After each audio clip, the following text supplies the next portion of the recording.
बोल गोदड़ी वाले घनश्याम की जय। बोल बाबा दास राम साहेब की जय। बोल बाबा कबरराम साहेब की जय। बोल बाबा केलाराम साहेब की जय।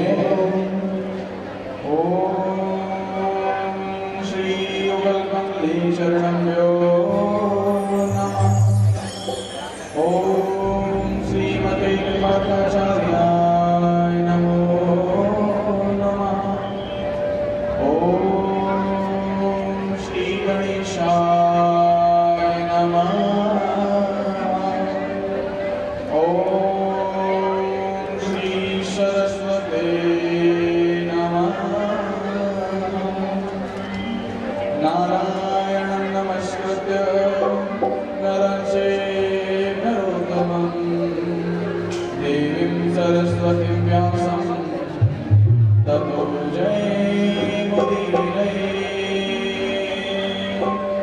श्रीराधा साध्यं साधनं दस्य राधा मंत्रो राधा मंत्रदात्री च राधा सर्वं राधा जीवनं यस्य राधा राधा राधा दातव्यं तस्य शेषम्। श्री राधा मेरी स्वामी मेरा देवी निवास जन्म जन्म मोहि दीजियो श्री चरणन को वास। सब बालन को छाणगी मैं आयो तेरे द्वार। ओम शुभान की लाडली निक मेरी ओर निहार। बरसाने की राधिका नंदिका की शाम उन दोनों के चरण में मेरे कोटि कोटि प्रणाम। हे नाथ सब सुखी हो कोई न हो दुखारी। सब हो निरोगी भगवन धनदान के भंडारी। सब भक्त भाव से देखी सत्य मार्ग के पथ को दुखिया न कोई होवे सृष्टि में प्राणधारी। बोले श्री बांके बिहारी लाल की जय। बोले श्री मोर मुकुट बंसी वाली की जय। बोले श्री कांवरे सरकार की जय।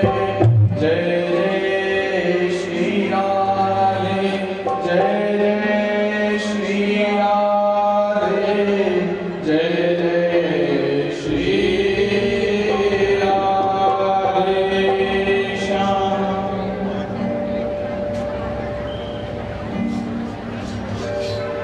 आज रायपुर छत्तीसगढ़ का जिला रायपुर में देवीपुर में बाबा गेलाराम जी की भूमि पर बाबा हरदास राम जी की 33वीं वर्षी महोत्सव पर आज तृतीय दिवस का प्रवचन कार्यक्रम आयोजित और हम आपको कुछ सुनाना चाहते हैं।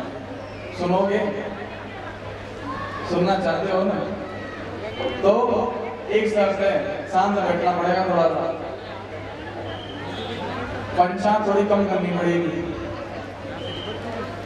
कल हमने चर्चा किस के बारे में की थी? कल हमने क्या क्या बताया गया था? कल एकादशी जी के बारे में बताया गया था। एकादशी किससे उत्पन्न हुई है, क्या इसका नियम है, कैसे व्रत इसका करना चाहिए और क्या क्या इसमें नहीं खाना चाहिए और क्या क्या इसमें सेवन करना चाहिए। और फिर स्वधा और स्वाहा का अंतर हमने बताया था।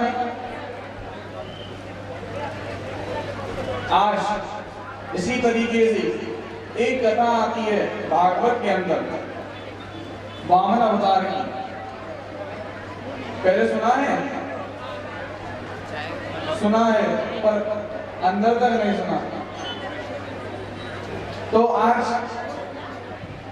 थोड़ा सा उसके बारे में चर्चा करेंगे, परंतु सबसे पहले बाबा जी के लिए भजन। आज हमारा तृतीय दिवस है। जैसे मिश्रा जी ने बोला था कि हम तो सिंधी हो गए, ऐसे हमें भी लगता है। आपने पिछली बार भी स्नेह दिखाया, आज भी प्रेम दिखा रहे हैं और बाबा जी ने चाहा तो आगे भी हम प्रेम दिखाएंगे।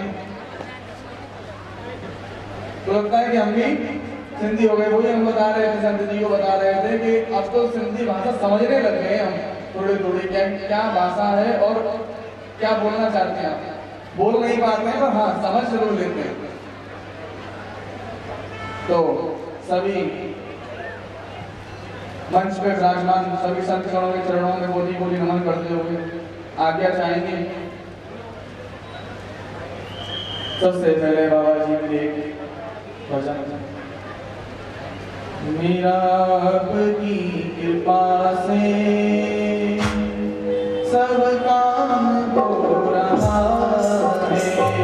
मेरा आपकी कृपा से सब काम हो रहा है। करते हैं बाबा, करते हैं मेरे बाबा, मेरा नाम हो रहा है। करते हैं मेरे बाबा, मेरा नाम हो रहा है।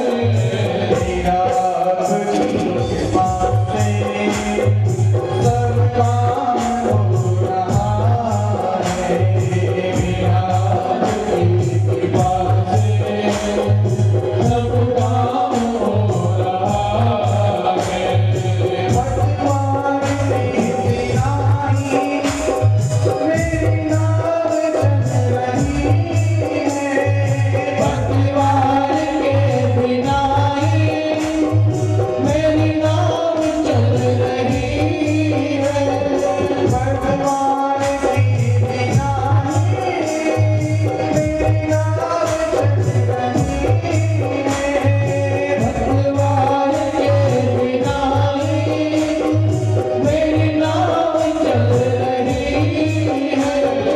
हैरान है ये दुनिया मंजिल मिल रही है। हैरान है ये दुनिया मंजिल मिल रही है। करता नहीं मैं कुछ भी, करता नहीं मैं कुछ भी, मेरा नाम हो रहा है। करता नहीं मैं कुछ भी, मेरा नाम हो रहा है। बोल बाबा हरदास राम साहिब की, बोल बाबा केदारनाथ साहिब की।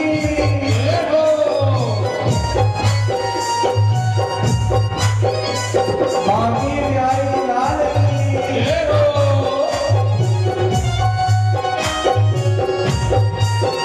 तालियों की सेवा करते हैं।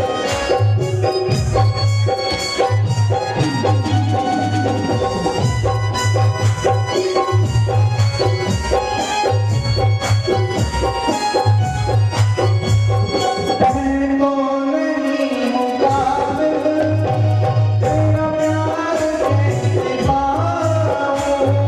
मैं तो नहीं मुकाबिल, तेरा प्यार कैसे पाऊं। बाबा हम इतने काबिल नहीं हैं। बाबा हरदास राम जी, बाबा गेला राम से एक ही बात बोल रहे हैं। बाबा हम इतने काबिल नहीं है कि आपका प्रेम हम पा सकें, आपका प्यार हम पा सकें, परंतु हमने जरूर सुना है तुम गरीबों की निवाज हो और हम गरीब होते रहे। हम गरीब हैं, आप हम पे कृपा करें। गरीब किस कारण से?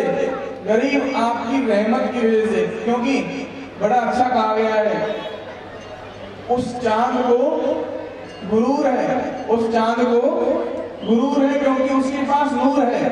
उस चांद को गुरूर है, उसके पास नूर है, पर उसको कौन बताए कि हमारे पास कृष्ण जैसा कोई नूर है।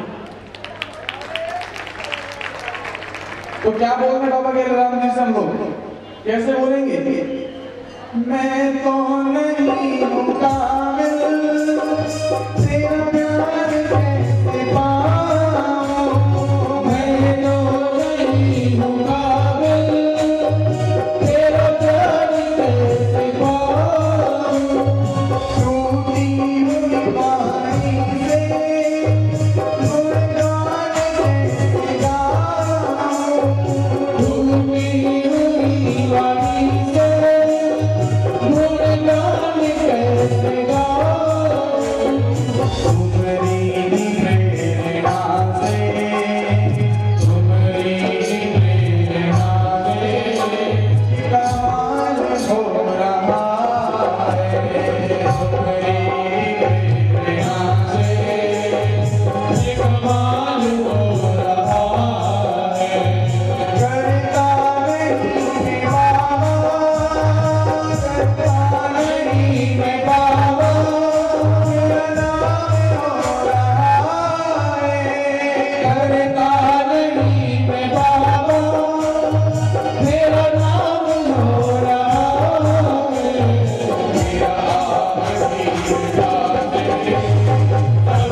जी से प्रार्थना की है।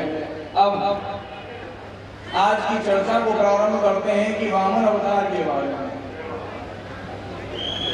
एक समय की बात है, देवासुर संग्राम हमेशा होते रहते थे। देवताओं का और असुरों का संग्राम हमेशा होता रहता था, युद्ध हमेशा होता रहता था, ये कोई नई बात नहीं थी। एक समय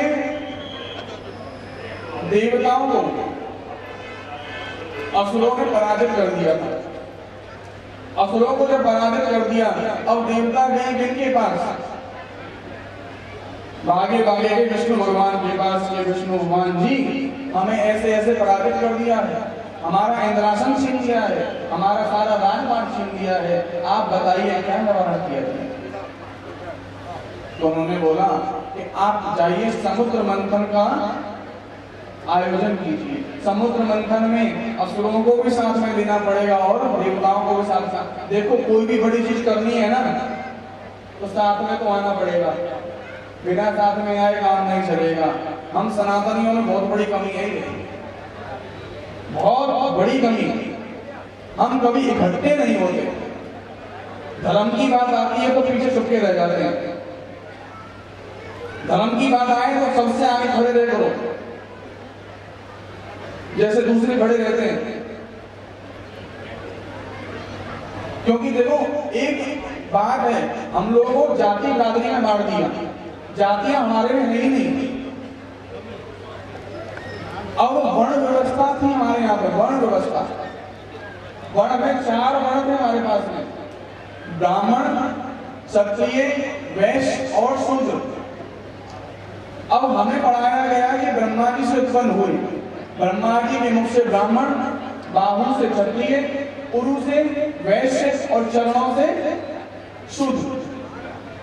अब शूद्रों को कैसे बैठा दिया कि तुम्हें चरणों में रख दिया, तुम्हें सबसे अधम बना दिया, परंतु पीछे का कारण बताया नहीं। ब्रह्मा जी जब वर्ण व्यवस्था कर रहे थे, गीता में श्री कृष्ण जी स्वयं लिख रहे हैं, स्वयं कह रहे हैं, चातुर्वर्णम मया दृष्टम कर्म भाग विभाग स। जब ब्रह्मा जी वर्ण व्यवस्था में विस्तारित कर रहे थे, उन्होंने ध्यान किसका किया? विष्णु भगवान का। और विष्णु भगवान को आप कैसा देखते हो? शेष सैया पे लेटे हुए। अब मान लीजिए कोई लेटा ही हुआ है, ना तो उसका सिर ऊंचा होगा, ना उसके पैर नीचे होंगे, वो एक समान होगा। अगर मान लो खड़े हुए हैं हम लोग, सिर ऊपर है पैर नीचे, विष्णु भगवान की हम छवि देखते हैं तो वो लेटी हुई है। अब मुख भी उसी दिशा में है और पैर भी उसी दिशा में है, तो छोटे बड़े हम हो कैसे गए? ब्रह्मा जी ने जब वर्णन किया था, विष्णु भगवान का ध्यान किया था, तो विष्णु भगवान की हम संतान हैं। और ये वर्ण व्यवस्था इसलिए बनाई गई थी, इसलिए नहीं कि आपने भेदभाव करना है, वो तो कुछ कारण बीच में आए, आताताई आए, उन्होंने हमें अलग करने की सोची, परंतु हम अलग हो भी गए, अपनी सभ्यता से अलग हो गए।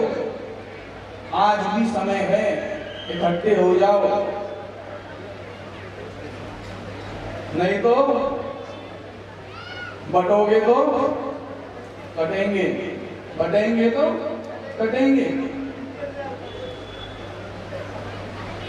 आज हम सोचते हैं कि अरे महाराज जी आप लोग फालतू उपवास करते हो, हमारे यहाँ तो कुछ नहीं हो रहा ना। मुझे प्रभु जम्मू कश्मीर को ज्यादा दूर की बात नहीं, ये ना बगल में काम हुआ था आपके, ज्यादा लंबा नहीं, 90 के दशक की बात है। जब तक इकट्ठे नहीं होगे, इकट्ठे हो जाओगे जिस दिन, किसी विधर्मी की हिम्मत नहीं है कि आपकी बहन बेटियों की तरफ निगाह उठा जाए, आपके धर्म के प्रति कोई निगाह उठा जाए, आपके ग्रंथों को कोई जला जाए।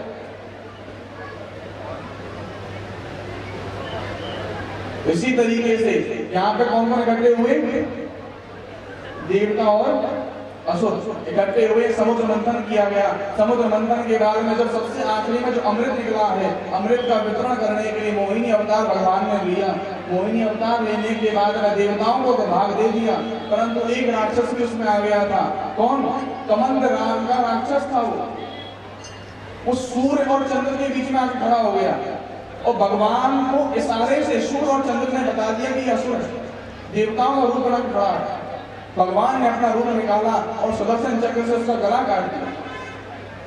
जब गला काटा है, मृत्यु तो हो नहीं सकती, क्यों अमृत का उसने पान कर लिया, मृत्यु हो नहीं सकती, तो वो उसका सिर जो है राहु के रूप में और धड़ जो है केतु के रूप में उसका माने जाने लग गया। आज जो ग्रहण लगता है चंद्र और सूर्य पे, तो वो इसी का नतीजा है कि तुमने बताया था हमारे बारे में, तुम्हारे कारण मेरा सिर अलग हुआ था। अब जब बात आगे बढ़ी और वहां पे अमृत के लिए युद्ध छिड़ गया देवताओं में और असुरों में। अब असुर जीत तो सकते नहीं है क्योंकि अमृत पी लिया है यहाँ पे देवताओं ने, अमृत के बल से वो मरे नहीं, परंतु सारे असुरों को उन्होंने मार दिया। उसमें बलि भी था,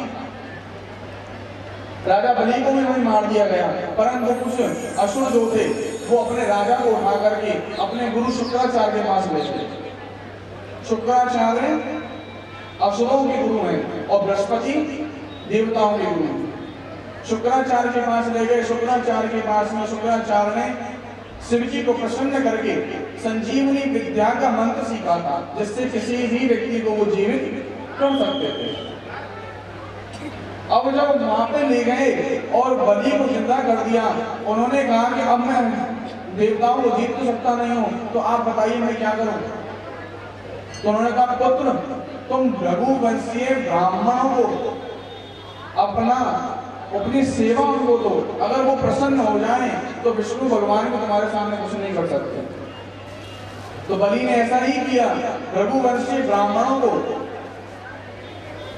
उन्होंने प्रसन्न कर लिया। प्रसन्न करने के बाद में रघुवंशी ब्राह्मणों ने उनको आशीर्वाद देना चाहा, तो उन्होंने कहा कि तुम क्या चाहते हो बलि। उन्होंने कहा मैं कुछ नहीं चाहता, विष्णु की हार चाहता हूं। अब ब्राह्मणों ने कहा कि ये कार्य तो कठिन है, हार तो नहीं होगी। हाँ, एक काम हो सकता है, हम ब्राह्मण हैं, हम ब्राह्मणों का आदेश भगवान भी नहीं टालेंगे, इसीलिए वो तुम्हारे द्वार पे भिक्षुक बन के जरूर आएंगे। और यहाँ पे जो असुरों की जो माता है दीति और अदिति, दो बहनें हैं, ये दक्ष की बेटियां हैं। राजा दक्ष दो थे, उनकी बेटियां हैं ये, और कश्यप जी इनके पति हैं। अदिति से असुर हुए और दीति से देवता हुए। अब अदिति को बड़ा बुरा लगा कि मेरे पुत्र वन वन में भटक रहे हैं और देवता राज कर रहे हैं। तो उन्होंने कश्यप से जाके कहा कि भगवान कुछ ऐसा उपाय करें कि मेरे पुत्र जो हैं वो भी अपना अधिपत्य स्थापित कर लें। अब यहाँ पे देवताओं और असुरों का दोबारा से युद्ध हुआ। अब ब्राह्मणों का आशीर्वाद बलि के साथ में था, तो यहाँ पे संजीवनी विद्या भी कुछ नहीं कर सकी और यहाँ पे अमृत का पान भी कुछ नहीं कर सका। देवताओं की यहाँ पे हार हुई, देवताओं को बंदिश में ले लिया गया। जब बंधन में लिया गया है, बंधन में लेने के बाद में अब जब बंधन में उनको लिया गया, देवताओं को कारागृह में डाल दिया। अब यहाँ पे अदिति को बड़ा बुरा लगा, कश्यप जी से जाके प्रार्थना कीजिए भगवान मेरे पुत्र बंदी गृह में मुझे अच्छा नहीं लगता, ऐसा कोई उपाय बताएं जिससे कि मेरे पुत्र जो है कारागृह से बाहर आ जाए। तो उन्होंने कहा कि आप एक व्रत का पालन कीजिए, उसके बाद में मैं आपको संतान दूंगा, क्योंकि मैंने जब तपस्या की थी तो भगवान ने मुझे वरदान दिया था कि मैं तुम्हारे पुत्र रूप में जन्म दूंगा। अब यहाँ पे अदिति ने व्रत का पालन किया। पालन करने के बाद में जब कश्यप जी के पास में आए हैं, कश्यप जी ने गर्भ धारण करने में सहायता उनकी की है, उसमें से एक दिव्य बालक प्रकट हुआ है, जिनके जो कि भौना अवतार कहा जाता है, जो कि वामन अवतार कहा जाता है। बोली वामन भगवान की जय। वामन अवतार का प्राकट्य जब हुआ है तो उन्होंने अदिति ने कहा कि ये बालक बचाएंगे कैसे मेरे बालकों को, असुर तो इतने शक्तिशाली हैं। परंतु कश्यप जी ने कहा देखने में छोटे लगे, भाव करें गंभीर। क्योंकि आपको देखने में छोटे लग रहे हैं, परंतु आप चिंता ना करें, आप व्यवस्था बनाए रखें। और यहाँ पे रघुवंशी ब्राह्मणों की जो बलि ने सेवा की थी ना, इसकी वजह से उसके पास में दोबारा से ऐशो आराम, पूरा वैभव, तीनों लोगों का वो राजा बन चुका था, तीनों लोग उसके आधिपत्य में आ चुके थे। तो तीनों लोग आधिपत्य में आए हैं। उसके बाद में वामन भगवान ने कहा है कि मैं भिक्षा मांगने बलि के द्वार पे जाऊंगा। अब वो यज्ञ कर रहा था या अश्वमेध यज्ञ, उसके द्वार पे ये कारण था, उसके द्वार पे कोई भी जाएगा तो खाली हाथ उसको लौटाएगा नहीं। आज ऐसा ही हुआ, किसी ने खाली हाथ नहीं लौटाया, किसी को खाली हाथ नहीं लौटाया। आखिरी में वामन भगवान आए हैं उनके द्वार पे। अब देखिए, अब कहते हैं ना कि महाराज जी पैसा इतना इंपॉर्टेंट नहीं है जीवन में। प्रभु पैसा इंपॉर्टेंट है,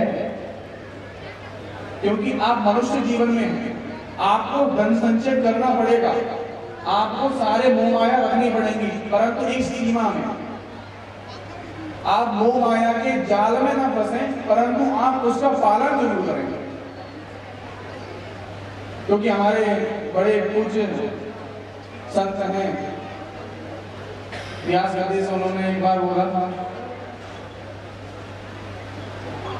कि पैसा बिन बाप कहे बेटा ही कपूत भयो, पैसा बिन भाई कहे बंधु दुख दाई है, पैसा बिन नारी कहे निकटों के पाले पड़ी, और पैसा बिन सास कहे कहाँ को जमाई है, पैसा बिन यार वास, पैसा बिन भगनी पास, और पैसा बिन देव नहीं करते सहाय है, कहते गरीब दास पैसा रखो तुम पास, पैसे बिन मुर्दे ने लकड़ी नहीं पाई है। ये जो संसार है पैसे का ही है। टका धर्म टका कर्म टका ही परमं दमः, यस्य घर टका नास्ति हाँ टका टकायते।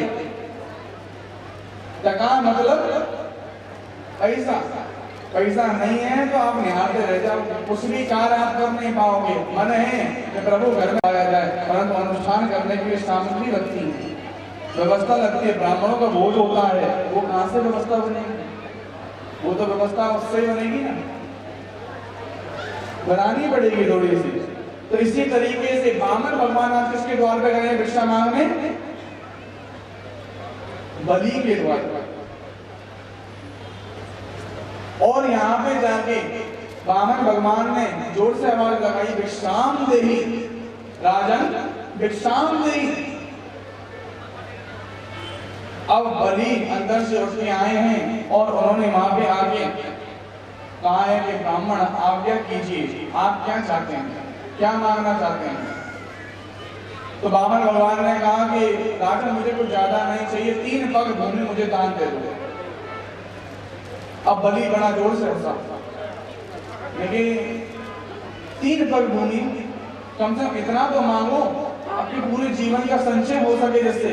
क्योंकि नहीं नहीं नहीं, मैंने सुना है आपके राजा जो है, आपके परदादा जो है, बड़े ही दानवीर थे, बड़े ही धर्मात्मा थे। प्रहलाद जी की बात हो रही है यहाँ पर, बड़े ही दानवीर थे, बड़े ही ज्ञाता थे, प्रभु ने आके उनको दर्शन दिए थे। नहीं, मेरा ब्राह्मण धर्म है, ब्राह्मण का सबसे पहला कर्तव्य है संतोष, जितना मिल जाए उतना संतोष। यहाँ पे उन्होंने कहा, बलि ने कहा कि ब्राह्मण आपका शरीर छोटा है, परंतु आप बात बहुत बड़ी बड़ी करते हैं, परंतु आपकी बुद्धि फिर भी छोटी है। क्यों राजन, ऐसा क्यों कहा? क्योंकि इतनी भलाई करने के बाद में और इतना सा छोटा सा चीज में तो मुझे भी शर्म आती है। कुछ कोई द्वीप मांग लो मुझसे, कोई देश मांग लो मुझसे, पृथ्वी का राज मांग लो मुझसे, मैं आपको वो भी दे दूंगा। क्योंकि नहीं राजा 3 पग दो तो सही, पहले फिर बाद में देखा जाएगा, तो पहले 3 पग दे दो। अब इस बहस को अंदर शुक्राचार्य बैठे थे, वो सुन रहे थे। अब उन्होंने अंदर से देखा कि 3 पग भूमि मांग रहे हैं। उन्होंने अपनी दिव्य दृष्टि से देखा कि और कोई नहीं, छलिया विष्णु है। विष्णु है ये तो।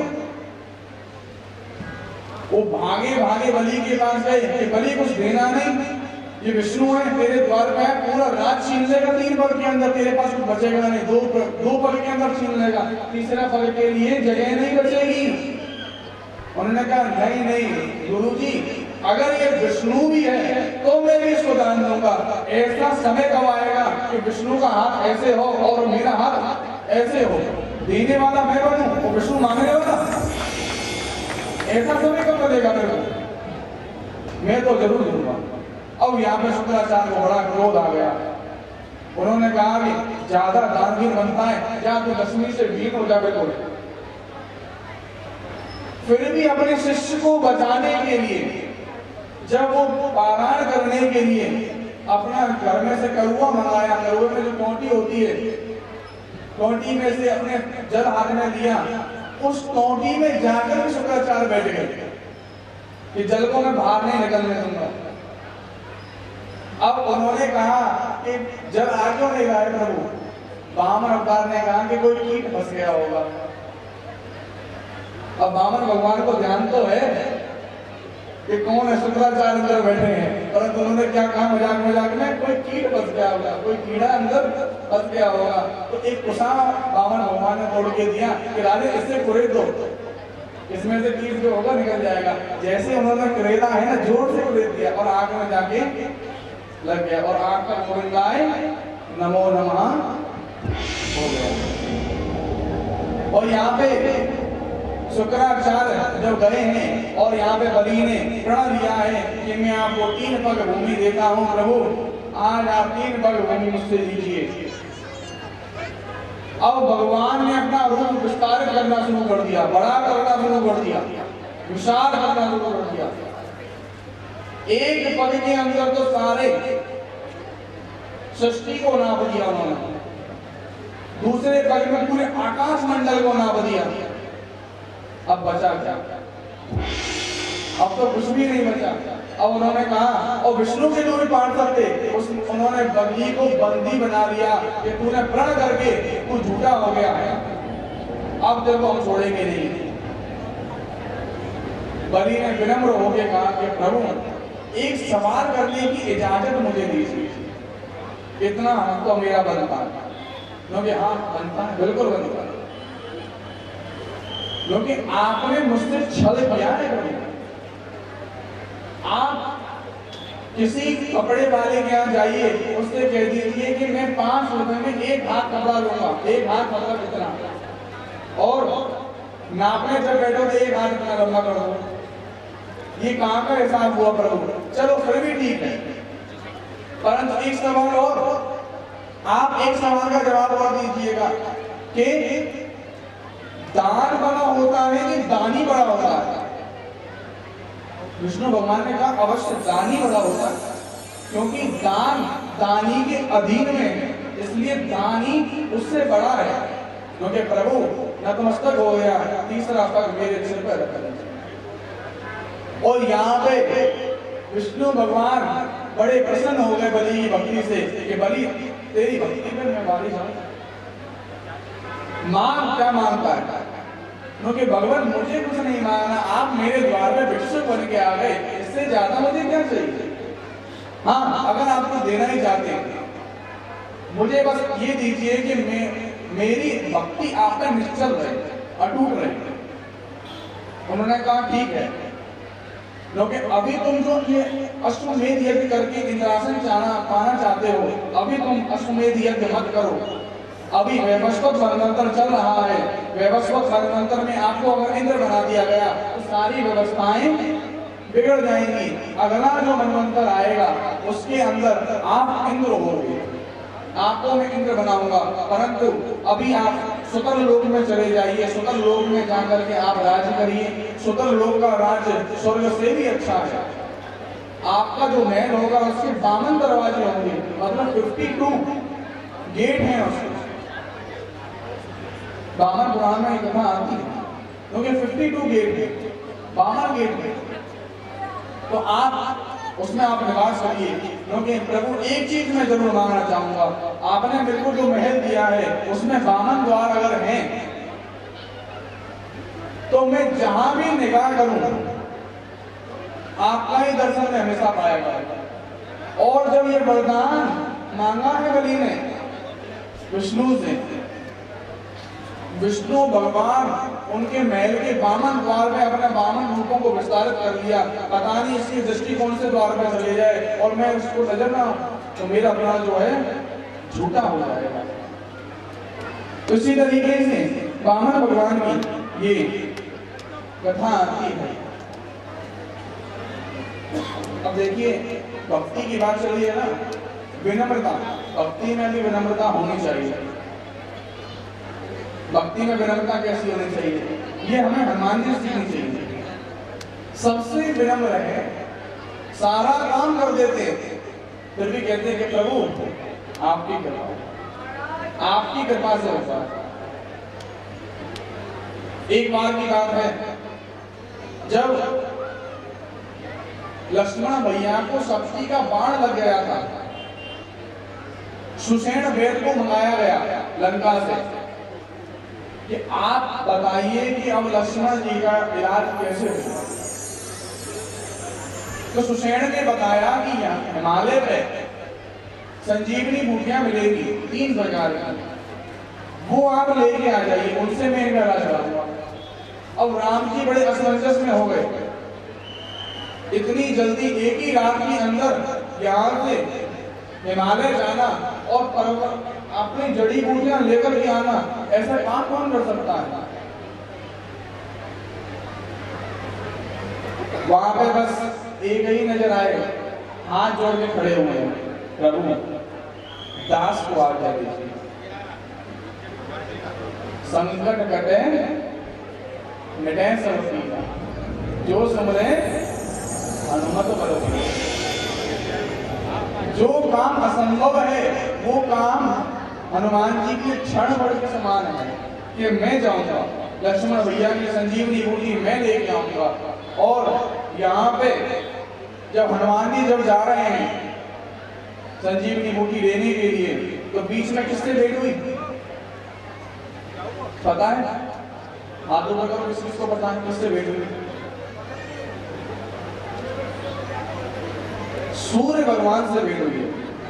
क्यों?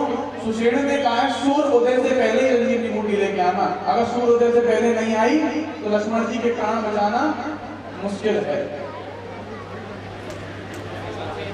सूर्य देव जब मिले हैं तो सूर्य देव से पहले विनती भाव से प्रार्थना करते हैं कि हे सूरज, हे सूरज, इतना याद रहे संकट एक सूरज वंश पे है, लंका के नीच राहु द्वारा आघात दिनेश अंश पे है। मेरे आने से पहले यदि किरणों का चमत्कार होगा तो सूर्य देव सूर्य वंश में निश्चित ही अंधकार होगा। इसलिए छिपे रहना भगवान, जब तक जड़ी पहुंचा दूं मैं, बस तभी प्रकट होना भगवान जब संकट निशा मिटा दूं मैं। आशा है स्वल्प प्रार्थना ये जो सच्चे जी से स्वीकारोगे, आर्दू की आर्त अवस्था होकर करुणा निहारोगे। अभी तो विनती चल रही है कि भगवान अभी तो मैं विनती कर रहा हूँ, परंतु आपको मेरा रौद्र रूप तो पता है ना, बचपन में मैंने क्या कारनामा किया था, आपको पता तो होगा। क्योंकि अन्यथा याद रहे भगवान अंजनी बने से पाला है, बचपन से जान रहे हो तो हनुमत कितना मत वाला है। तुमको मुख में दर लगने का वही क्रूर साधन होगा, संकट बंदी मोचन तब होगा जब लक्ष्मण का दुख मोचन होगा। अब की बार मैं मुख में तो तुमको जब निकाल दूंगा जब लक्ष्मण जी के प्राण लग जाएंगे, जब तक मैं तुम्हें निकालने वाला नहीं प्रभु। विनती बाप भी कर ली, क्रोध भी दिखा दिया, एक ही क्षण में 2 कार्य हनुमान जी ने कर दिया। अब यहाँ पे संजीवनी बूटी, सुषेण ने संजीवनी बूटी लाने गई थी, महाराज पहाड़ी उठा लगे, मुझे नहीं पता भैया संजीवनी बूटी कौन सी है, इसमें से छाट दो। ऐसे हैं हमारे हनुमान जी, कितने विनम्र रहते हैं, क्योंकि हमारे ब्रज में कहावत चलती है तुम्हारा बिन देह के देह निभा गई मीरा, ब्रज भूमि में राधा ने रास रचा, मरुभूमि में कुंज खिला गई मीरा। कृष्ण ने द्वापर में राधा को चाहा तो कलयुग में कृष्ण को गा गई मीरा। और कृष्ण के प्रेम का राधा पे कर्ज था, राधा का कर्ज चुका गई मीरा, और राधा का कर्ज चुका गई मीरा। मीरा जी का प्रेम ये था। अब देखिए, प्रेम की बात अगर चली है तो एक बात देखिएगा, हमारे कृष्ण जी को बदनाम बहुत किया गया है। आज जो तथा कथित बॉलीवुड वाले हैं ना, जो आपको अर्धनग्न अवस्था में नृत्य दिखा रहे हैं और आप उनको देख देख के अपना आइडियल भी मान रहे हो, उनको बढ़िया बढ़िया हम लोग हमारे ऐसे गुरु हैं ये, वो आपके भगवानों के नाम पर ठेस पहुंचाते हैं, आपके भगवानों के नाम का गलत उपयोग करते हैं।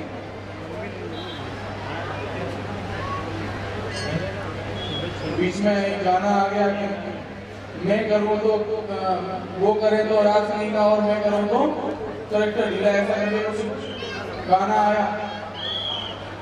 प्रभु रासलीला का मतलब समझो तो सही पहले। रासलीला ब्रज के अंदर जो निधि बने वहां पे हुई थी रासलीला, और रासलीला के अंदर स्त्री कोई भी नहीं थी, कोई भी स्त्री नहीं थी, सारे पुरुष थे। कौन से पुरुष थे? ये पुरुष थे जब भगवान जब राम अवतार में जब आए थे मिथिला नगरी में, जब सीता जी को वरने जब गए थे, उस समय पर कुछ जो ऋषि मुनि जो थे उनका मोहन जो है, मोहिनी जो है राम जी के प्रति प्रकट हो गई कि भगवान का आलिंगन करने को हमें मिल जाए। परंतु उस समय पे मर्यादा थे, भगवान जो मर्यादित थे उस समय पे वो संभव नहीं हो सका। तो इसलिए उन्होंने कहा कि द्वापर में जब मेरा कृष्ण अवतार होगा उस समय पे मैं तुम्हारे साथ में रास करूंगा। और रास में कोई अभद्र चीज हो ही नहीं सकती, क्योंकि भगवान की ठाकुर जी की आयु उस समय 8 वर्ष की थी, और 8 वर्ष के बालक के अंदर महाराज काम वासना उत्पन्न हो ही नहीं सकती। हमने कभी जाना हो, हमने कभी पहचाना हो, पढ़ा हो तो हमें पता हो ना, बहस कर सके किसी से। इसीलिए वहां कोई स्त्री नहीं थे, वहां पुरुष थे, और एक पुरुष में एक और थे, एक और पुरुष और थे। कौन थे? भोले भंडारी। कैसे बनाए थे? चकाचक लिपस्टिक लगाएगी और बढ़िया सी साड़ी कांच की और बिंदिया और मेहंदी लगाए के हाथ में बढ़िया आएगा, और पर भूल गए कि औरत की चाल में और आदमी की चाल में अंतर होता है साहब। और वो तो वैसे भी शिव जी मदमस्त होकर चल रहे, उछल उछल के चल रहे। मोहन ने देखा ऐसी स्त्री, ये तो कोई स्त्री नहीं हो सकती। अब जब थोड़ा सा जब हवा चली ना तो घूंघट जो उड़ गया। जब देखा अरे महाराज आप भी आए हैं, तो उसमें क्या था? देखा मोहन ने तो समझ गए वो सारे राज को, सारे राज को।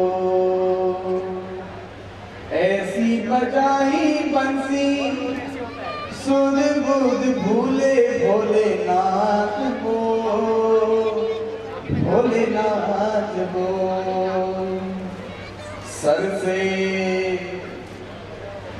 से सरक गई जब साड़ी, सर से सरक गई जब साड़ी, मुस्काई गिरधारी भोले शर्मा गए हैं, वृंदावन आ गए हैं। कितना भोले भंडारी बन कर के ब्रज नारी वृंदावन आ गए हैं, वृंदावन आ गए हैं।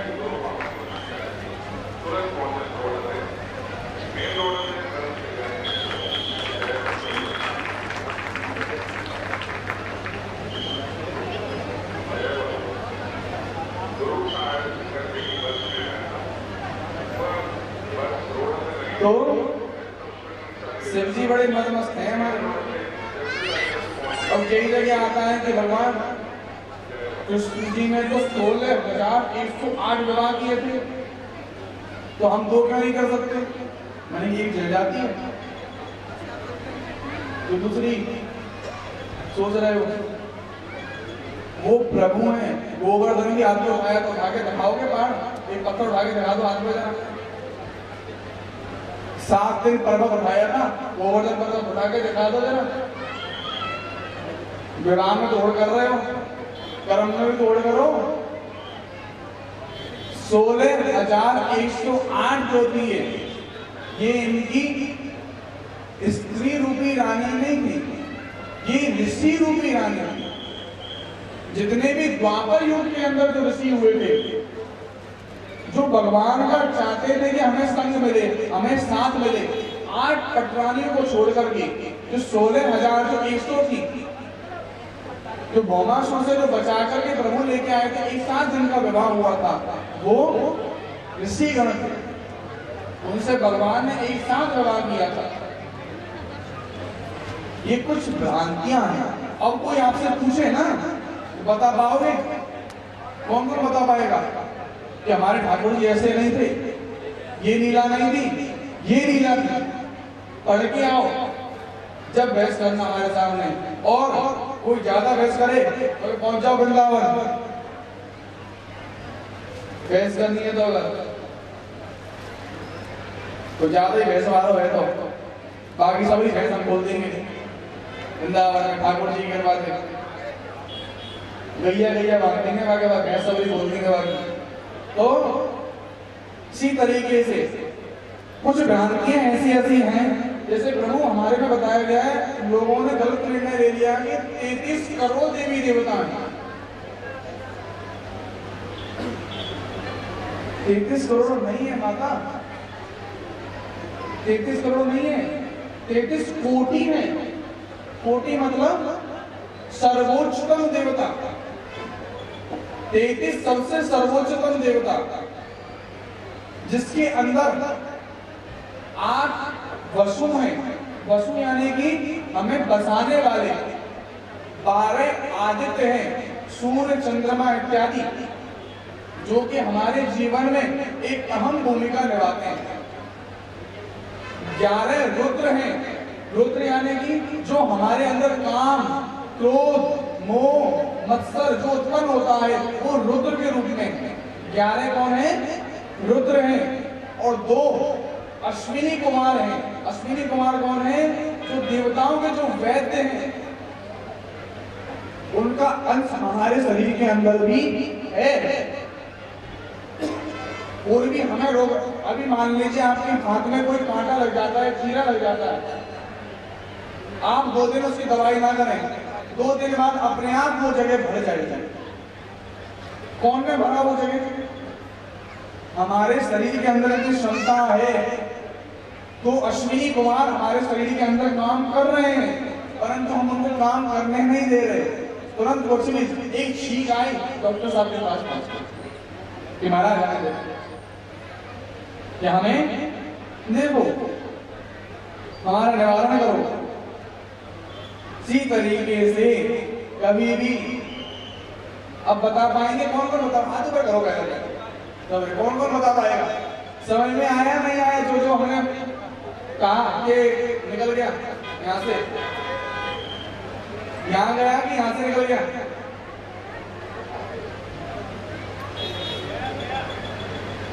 गया ना? गया ऊपर से कि अंदर? अंदर गया। तो प्रभु इन बातों को अपने अंदर गांठ बांध लीजिएगा।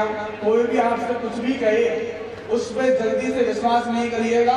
पहले हम जांचेंगे, पड़ताल करेंगे, जब जाके हम आपको कुछ बताएंगे।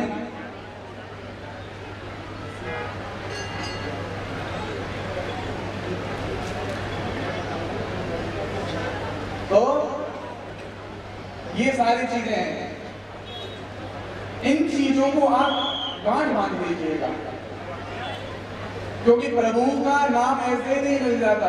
भोले भंडारी की बात चली थी ना, भोले भंडारी के पास जाने वाला जी, सुनिएगा, और बड़ी प्यारी बात। आप भोले भंडारी भस्म क्यों लगाते हैं? भोले भंडारी भस्म क्यों प्यारी है इतनी, जानता? कौन जानता है? देखिए, जब हमारी अंतिम यात्रा जब निकल रही होती है, अंतिम यात्रा निकल रही होती है, तो चारों तरफ जो लोग हमारे चल रहे होते हैं, शब्द का उच्चारण क्या होता है? राम नाम सत्य। सत्य बोलो, सत्य।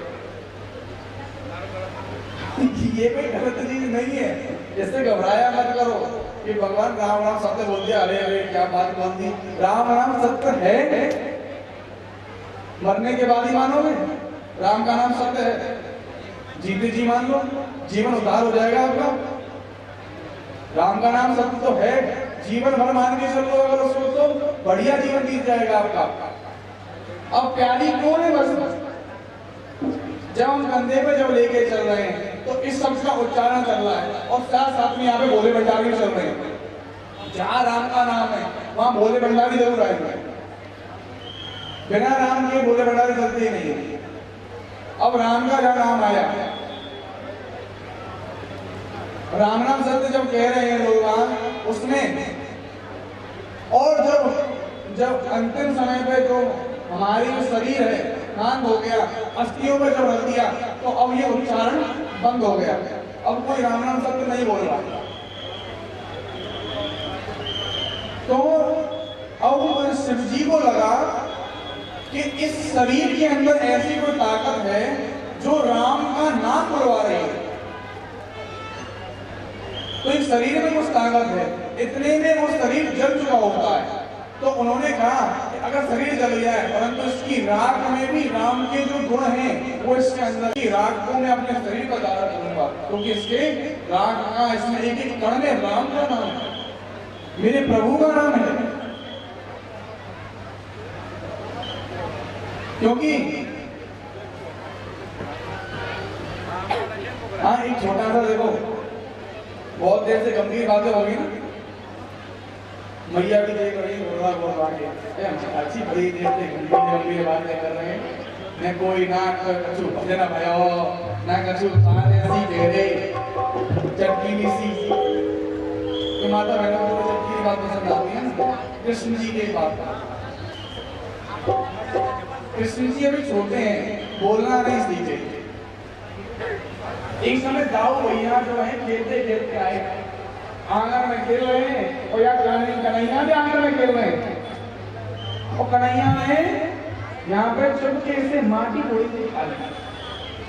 जब माटी खाई है ना, दाऊ भैया कहते हैं कि छोड़े लाला तूने माटी खाई नहीं, मैं जसोदा भैया तेरी कहूंगा तूने माटी खाई है। तो भगवान अपनी तोतली वाणी में बोले, भैया, वो भैया का आनंद इतना बढ़ गया, सबसे पहला वाक्य को बोला भैया बोल दिया मेरे लाला ने, और उन्होंने दौड़ के बुलाया कि मैया यशोदा मैया भाग के थी, लाला क्या बोल लो, भैया बोलो क्या नहीं, भैया बोलो, भैया बोलिए लाला, भैया बोलिए। अब वो कन्हैया बोलते मैया, और मैया की खुशी का भी ठिकाना नहीं रहा। मैया बड़ी खुश, भागी नंद बाबा के पास गई, बाबा चल बाबा, अरे आओ उधर बाबा देखो जरा। कन्हैया ने कहा वो मैया कही है भैया भाई, अरे हमने मैया कह दिया ने, तो हाँ चलो सुनाओ, मैं सुनाऊं। अब बाबा गए, बाबा के पास में जाएंगे, बाबा कह रहे दादा कहियो मैया कहियो भैया कहियो, बाबा ओ बाबा खुश सवन में बस कर दो, एक बार में। तो कैसे कह रहे हैं? कहने लगे मोहन मारे गाँव की गैया, मारे गाँव की गैया, गैया गैया कहने लगे मोहन, मैया मैया कहने लगे मोहन, मैया मैया कहने लगे मोहन। बोल राधा रमण लाल की जय हो। बोल बाबा केदारनाथ साहिब की जय हो।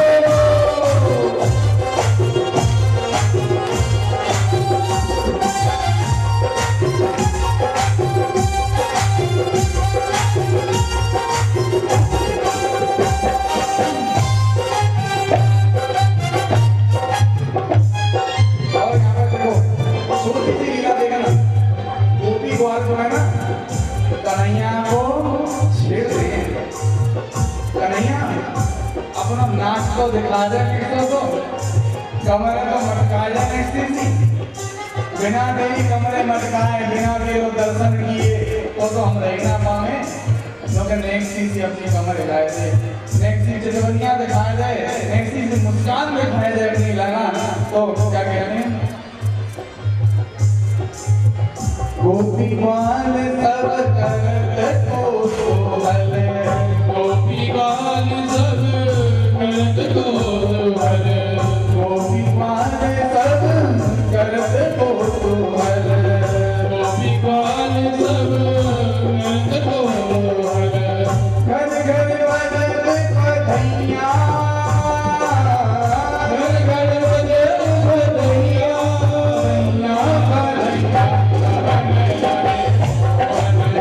मैया मैया कहने लगे मोहन, मैया मैया कहने लगे मोहन, मैया मैया कहने लगे मोहन, मैया मैया कहने लगे मोहन, मैया मैया। हो सूर्यदास प्रभु तुम्हारे दरस को, हम सब हैं प्रभु तुम्हारे दरस को। कौन कौन दर्शन करना चाहता है कन्हैया के? हाथ ऊपर करना पीछे तक। कौन कौन कन्हैया के दर्शन करेगा? यहीं बैठे बैठे वृंदावन करवाएंगे। हाथ ऊपर। सूर्यदास प्रभु तुम्हारे दरस, मैया मैया कहने लगे मोहन, मैया मैया कहने लगे मोहन, मैया मैया कहने लगे मोहन, मैया मैया।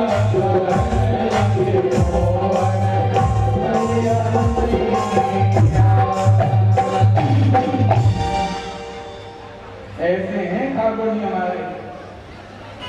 बोल बामे ज्ञानी लाल की जय हो, बोल राधा में लाल की जय हो, हमारी सरकार की जय हो, जय बिहारी लाल, जय जय जय जय लाले। कैसे कृपा बरसा रहे हैं लाल में?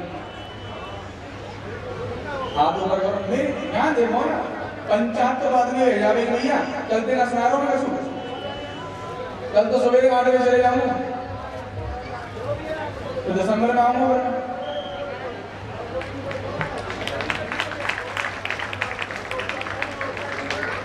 है ना? तो ध्यान देखो थोड़ा सा, एक छोटी सी बात बताते हैं किशोरी जी की। आपने किशोरी जी का महल देखा है? बरसाना में नहीं देखा हो, परंतु कहीं तस्वीर में देखा हो, वीडियो में देखा हो, कहीं देखा हो। आपने सीढ़ियां देखी कितनी ऊपर तक जाती हैं? बहुत ऊपर तक सीढ़ियां जाती हैं किशोरी जी के भवन की। तो एक बार क्या हुआ कि एक व्यापारी जो था ना, रोज किशोरी जी के पास जाया करता था और किशोरी जी के पास जाकर के दर्शन किया करता था, अपनी स्वेच्छा भेंट भी किया करता था।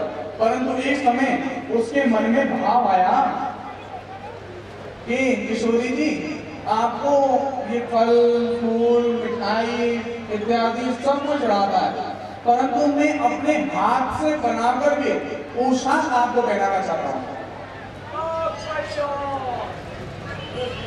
इस बात को बिल्कुल ध्यान से सुनना, ध्यान इधर ही रखना।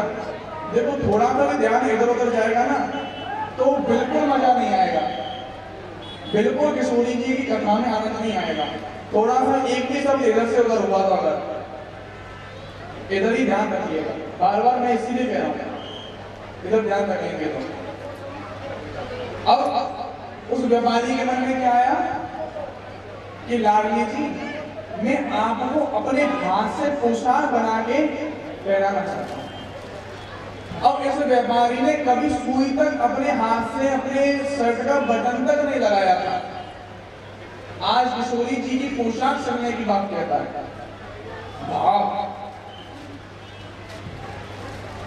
अब बाजार को गया, कपड़ा लेके आया, बढ़िया सा कपड़ा लेके आया, अच्छे से अच्छा कपड़ा लेके आया, उसमें सितारे, जरी के काम और छोटी छोटी जो मोतियां होते हैं और छोटे छोटे जो घुंघरू होते हैं ना, जो आवाज करते हैं बढ़िया बढ़िया आवाज में, मधुर मधुर जो पैंजनी कहते हैं जिनको हम लोग, वो बाजार से जाकर के वो लेके आ गया। जब वो बाजार से जब लेके आया है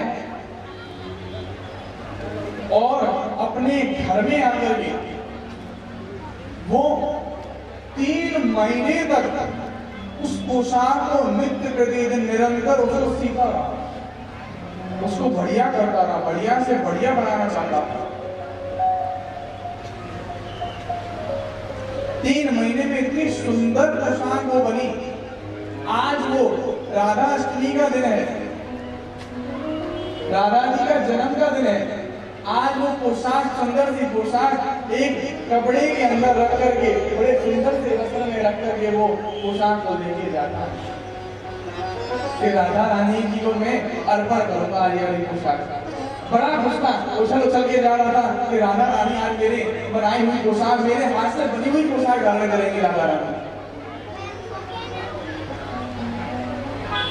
अब वो सीढ़ी जब चढ़ने लगा, महल की जब सीढ़ी चढ़ा है, बीच की जो सीढ़ी आई है जिसको हम सिद्धा कहते हैं, बड़ा सा है, वहां पे एक बालिका ने बाबा का कुर्ता पकड़ लिया कि बाबा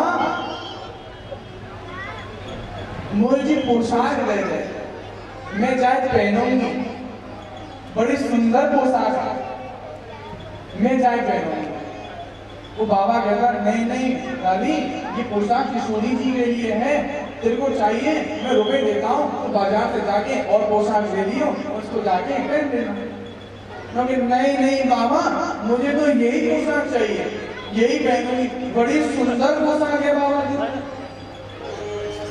इतने भाग भरो भरा पोशाक में जी पोशाक मुझे पहननी है। मुझे नहीं नहीं दादी, ऐसा कर, ठीक है तुझे पैसे नहीं देता मैं, तू अभी किशोरी जी के पास चल, हम दोनों ये पोशाक किशोरी जी को पहनाते हैं, किशोरी जी को अर्पण करते हैं, उसके बाद में तेरे को मैं बाजार ले जाऊंगा, बढ़िया सी अच्छी सी पोशाक मैं तुमको दिखाऊंगा।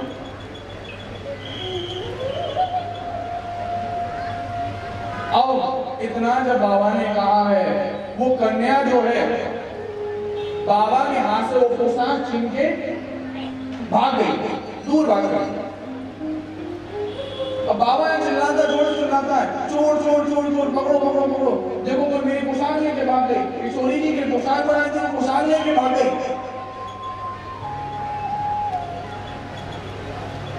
बाबा ने कई अपशब्द कहे, बहुत कुछ बुरा भला कहा, और सबसे नीचे वाली जो सीढ़ी है महल की, किशोरी जी के हमारे महल की जो सबसे नीचे वाली जो सीढ़ी है, उस पर बैठ के रोने लगता, फूट फूट के रो रहा है यहाँ पे आपको कि हे किशोरी जी, मैंने तुम्हारे लिए कितनी सुंदर पोशाक बनाई, 3 महीने में मैंने अपने पूरे भाव डाल के पोशाक बनाई थी, अगर किशोरी जी तुम्हें नहीं चाहिए थी तो पहले ही मुझसे बोल देती।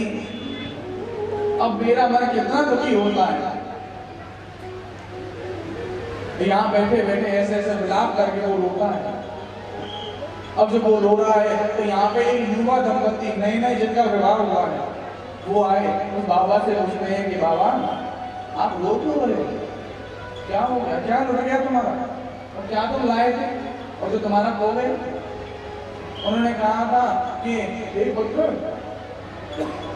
एक सुंदर सी पोशाक मैंने किशोरी जी के लिए बनाई थी, एक बच्ची आई, बालिका आई, वो छीन के भाग गई। तो उन युवा दंपति ने उन बाबा से कहा कि बाबा प्रारब्ध यही रहा होगा, चलो छोड़ो, आप तो चलो दर्शन तो करो, जब यहाँ तक आए हो तो किशोरी जी के दर्शन करो, अंदर चलो। अब बाबा को लाख समझाया, लाख समझाने के बाद में राजा जी का प्रांगण बहुत बड़ा है, आंगन जो है ना महल का बहुत बड़ा है। अभी राधा रानी के पट के जो है महल के जो दरबार के जो है पट लगे हुए हैं, राधा रानी का श्रृंगार अभी हो रहा है, अंदर विराजमान है राधा रानी, श्रृंगार हो रहा है अंदर, और यहाँ पे बैठा बैठा ही रोता है। ये राधा रानी कितनी बढ़िया पोशाक थी, वो बालिका लेकर चले गई।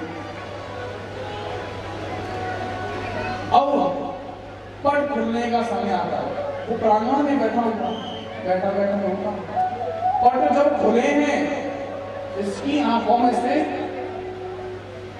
आंसू रुके नहीं।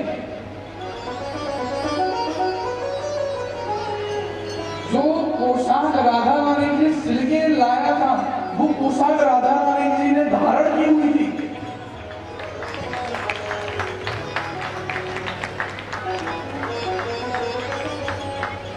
उस पोशाक को राधा रानी ने धारण कर रखा था।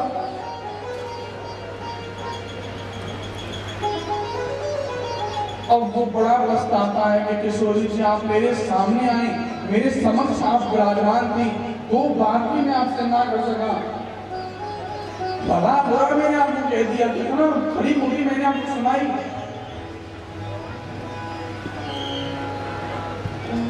हे राधा रानी थोड़ा सा मुझे इशारा कर देती, मैं समझ जाता, वो बात तो कम से कम आपसे मैं कर लेता। अब वो पछताता रोता उसी सीढ़ी पे दोबारा वापस आया,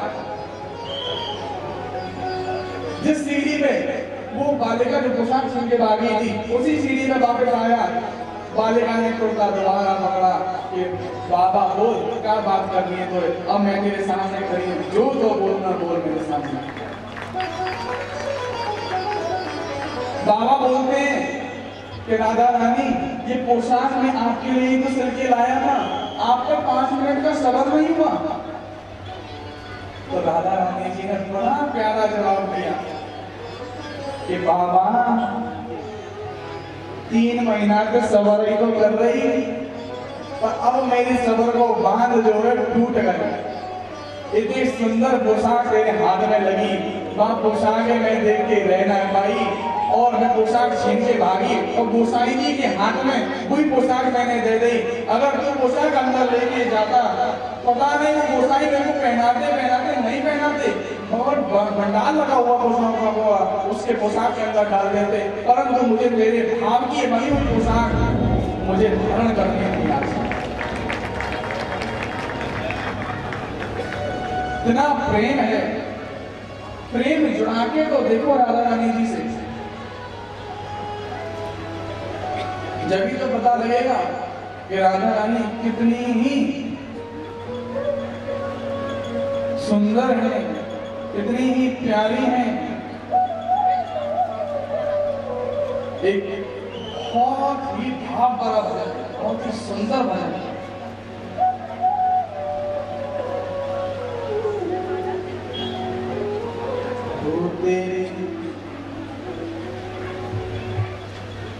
तेरे चरणों की भटकन मिटेगी, तो राधे राधे बोल चला। तेरे चरणों की भटकन मिटेगी,